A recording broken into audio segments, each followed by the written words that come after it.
माँ समलेश्वरी चैत्र मास प्रथम मंगलवार माँ को शीतल यात्रा अनुष्ठित हो जाइछि। मंगलवार मध्याह्न 12 घंटा समय बरगढ़ ग्राम्य देवी माँ समलेश्वरी देवी स्वरूपा निम्बडाल को बरगढ़ सहर परिक्रमा करा शीतल यात्रा अनुष्ठित होइछि। माँ समलेश्वरी मंदिर निम्बडाल बाहर करी सहर परिक्रमा करा जायथाय एवं ए समय प्रत्येक घर सम्मुखें भक्त तथा महिला माने अपेक्षा करी माँ को स्वरूप निम्बडाल को पूजार्चना करने सह निज तथा समग्र जीवजगतर मंगल कामना करिथांती। एही निम्ब डालरे पानी गुड़ गुरस फूल ढालिले चर्म रोग तथा गरम होता रोगरू मुक्ति मिले बोली भक्तों आशा और विश्वास रही। प्राध्यापक चूड़ामणि रथ दीर्घ 32 वर्ष है माँ पीठर सेवा कर चंडीपाठ कर माँ समलेश्वरी शीतल पूजा कहीं पाते आज्ञा ये देखुन आपनकर फाल्गुन पूर्णमी सरीगला गोटे हिसाब से बसंत ऋतुर ये शेषार्ध है आओ ग्रीष्म ऋतु आरंभ हो जाइए। ग्रीष्म ऋतु आरंभ हो गले खरा टान हवा खरा टान हेले ये धरती माता भी खरा सही न पारे आम मनुष्य मनु पृथ्वी माँ भी सही न पारे खरा जेते टान हवा पृथ्वीटा असंतुलन हवा तार बैलेंस रक्षा करी न पारे बोलिकी आपन देखबे झड़ हेसी बात्या हेसी आपन देखबे जेन आम खंडिया भूत बसु सेटा उठवा आमर नडा छपर घर दुआर उड़े निकरी प्राकृतिक विपर्य घटे जावा सेतु त्राही पाइबार लगे जे तु इ प्रकार प्राकृतिक विपर्य हमको रक्षा करबो माँ तोर पीठरे आज आम शांति शीतल धारा दउचु आपन लिंब गच है शीतल प्रतीक देखबे माता गुणी सेंद्री हेले आमे ताके बाटिकी छापसु कौन सी लोक जदि मूड काम न करूता देखे ताकर घर मान के से लिंब पत्र के छापी दीसन ये लिंब है शांतिर प्रतीक थंडार प्रतीक लिया गुड़ महू पंचामृत ये सब थंडार प्रतीक एणु माँ को पीठरे ताकू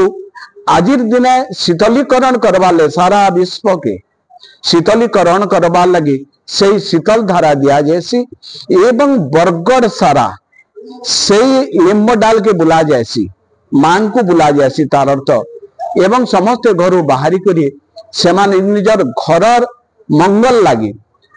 से माने शीतल धारा देसन और मां प्रार्थना करिथिसन हे मां ये एनता चैत मास पले आसने आमर छुआ पुता को गुणी सेंदरी माता ये गरम जनित रोग माने हेसी से रोग नु आमर छुआ के आमर परिवार के बचे थी बोली प्रत्येक घर शीतल धारा देता ये विश्वासटा ये बरगड़ बोली काकरी आपन देखिए ओडिशार अनेक जगह रे अछि प्रत्येक जगह रे अछि एवं ए शीतलीकरण ए मंगलवार टाइम मध्याह्न समय रे पूजा करथां जेनटा दसरा मासे राति पूजा करा जो निषार्ध एटा मध्याह्न समय रो पूजा काण खरा होइतिला बेले मां को आमे यार शीतलीकरण करबार लगी आमे टिकरी बनाऊचु मुगर जेन टिकरीटा सेटा भी गोटे शीतल प्रतीक है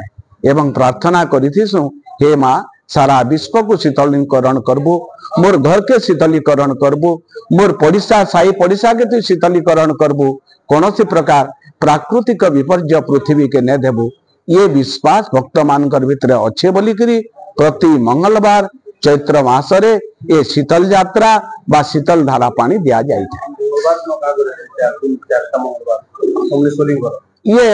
मंगलवार होचे मांकर मुख्य बार आपण स्पेशली मांकर 2 दिन रही थी गोटे मंगलवार गोटे शनिवार मार बार ये मांकर तिथि ये एणु 4टा मंगलवार ये मंगलवार बहुत दिन रही चे आपण दसरा रे भी मंगलवार अच्छे से मंगलवार के पूजा करसु